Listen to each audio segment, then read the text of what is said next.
So here, founding team dilemmas. This is where we're assuming that the light bulb has gone off. You've evaluated it. You've gone through the thought process, hopefully avoided the passion becoming your downfall, the caution becoming the end of any of those aspirations, and instead you've decided, okay, now's the time to make that leap. Key early fork in the road, if not the first of the forks.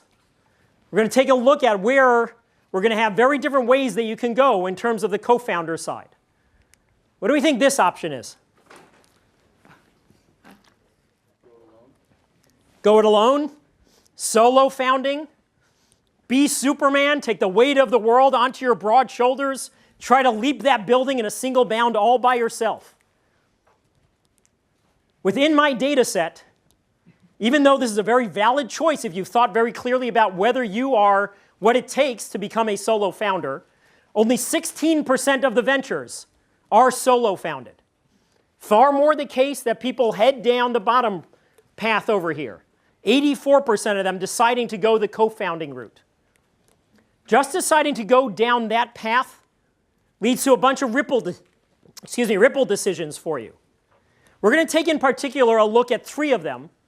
The 3 that my data have shown are particularly influential in terms of where the team is going to go. We're going to call these the 3 R's.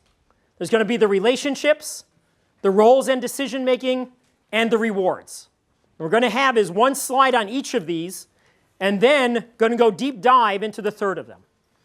So first, stepping back, looking at the relationships options, what do we think this decision is? Founding with friends, founding with the people that you have prior social relationships with that you don't know in the professional realm. What's even more extreme than founding with friends? Founding with family. In my course, we have a case on what we call the couplepreneurs, the significant others who are coming together to found.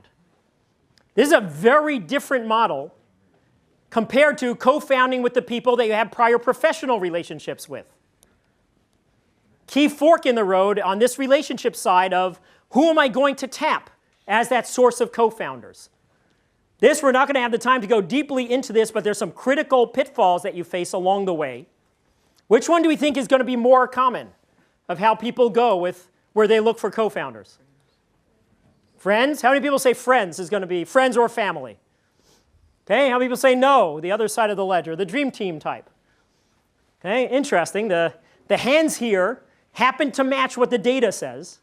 And keep in mind, this is within tech ventures, within life sciences, where you would expect a lower percentage of founding with friends and family than within small businesses and things like that.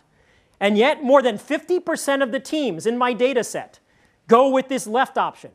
Go with founding with the people that they know socially, but not professionally. So one thing is the preponderance of that decision. Which one of these decisions do you think is a better one to go with? Which do you think is going to lead to a more stable team? Professional. Professional?